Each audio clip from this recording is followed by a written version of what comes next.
साल 1927 बाबा साहब भीमराव अंबेडकर ने इस साल में कई आंदोलन चलाए थे। साल 1927 में डॉक्टर भीमराव अंबेडकर ने महान सत्याग्रह की शुरुआत की, जिसका उद्देश्य हिंदू धर्म में दलित लोगों को मंदिर प्रवेश कराना और वहां पर सभी के साथ महान तालाब में से पानी पीने का अधिकार दिलाना था। बाबा साहब भीमराव अंबेडकर जी वैसे तो आए दिन नीची जाति के लिए कुछ न कुछ कार्य करते रहते थे। 90 साल पहले डॉक्टर भीमराव अंबेडकर जी ने 21 दिसंबर 1927 को प्रसिद्ध सत्याग्रह महान सत्याग्रह के दौरान मनुस्मृति को जलाया था। इसे हमारे भारतवर्ष में दलित समुदाय के लोग मनुस्मृति दहन के दिवस के नाम से मनाते हैं। यह जो हर साल 25 दिसंबर को मनाया जाता है। यह धार्मिक आदर्शों के विरुद्ध में किया गया था, जो निम्न वर्गों के खिलाफ अस्पृश्यता की वकालत करते थे। दोस्तों, मनुस्मृति के आधार पर अगर हम बात करें तो दलित समुदाय के लोगों के पास जो संपत्ति होती थी वो भी उसके मालिक नहीं बन सकते थे, ऐसा ब्राह्मण समाज का कहना था। कोई शूद्र और नीची जात का मनुस्मृति के आधार पर ब्राह्मणों से पूछे बगैर पानी तक नहीं पी सकता था, ना कभी मंदिर के अंदर जा सकता था और ना ही भगवान की पूजा कर सकता था, ना संस्कृत पढ़ सकता था और ना ही स्कूल के अंदर बैठ सकता था। जरा सोचिए क्या क्या कितनी बुरी बुरी बातें मनुस्मृति ग्रंथ में लिखी होंगी।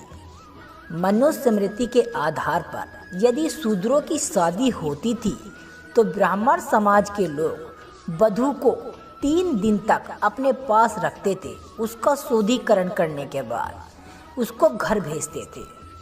मनुस्मृति के आधार पर शूद्रों की बलि यानी एक इंसान की बलि कुत्ते के समान मानी जाती थी।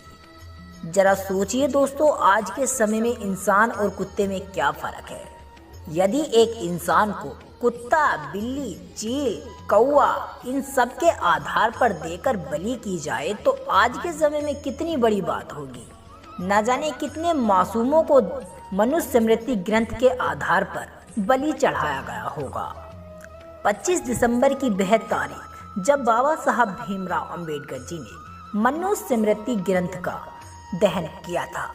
25 दिसंबर का वह खास दिन दलित समाज के लोगों के लिए है, क्योंकि दलित समाज के लोगों के ऊपर जो अत्याचार होते थे वह बाबा साहब भीमराव अंबेडकर जी के द्वारा मनुस्मृति जलाने पर हट गए थे। तो सोचिए कितनी खुशी की बात थी। आज के समय में कानून हमारे भारत देश में संविधान का चलता है, जिसमें नीची ऊंची छुआछूत जात पात जैसी कोई भी बात नहीं है। सभी को एक तरह का आदर सम्मान दिया गया है और भारतीय संविधान सभी के लिए बराबर है। जिन निर्दोष लोगों पर मनुस्मृति के जमाने में अत्याचार होते थे उन लोगों को आज संविधान इतना मायने रखता है कि वह उनको बेगुनाह कराने के लिए काफी है। क्यों ना पूजे बाबा साहब भीमराव अंबेडकर जी को, जिन्होंने हमें कपड़े पहनने का अधिकार दिया। क्यों ना पूजे बाबा साहब भीमराव अंबेडकर जी को, जिन्होंने हमें पानी पिलाने का अधिकार दिया। क्यों ना पूजे बाबा साहब भीमराव अंबेडकर जी को, जिन्होंने इस समाज में इज्जत का और रहने का अधिकार दिया। क्यों ना पूजे हम बाबा साहब भीमराव अंबेडकर जी को, जिन्होंने हमें दलित समाज का बनाकर और सभी के बराबर रख दिया। इस वीडियो में मैं बस आप लोगों की राय जानना चाहता हूँ कि आप लोगों की इस वीडियो से देखकर क्या राय है। दोस्तों, आज के समय में भी भारत में मनुस्मृति का कानून होना चाहिए था या भारतीय संविधान का? अपनी बात मुझे कमेंट सेक्शन में जरूर बताएं। तब तक के लिए जय भीम, जय भारत, जय संविधान। मिलते हैं हमारी अगली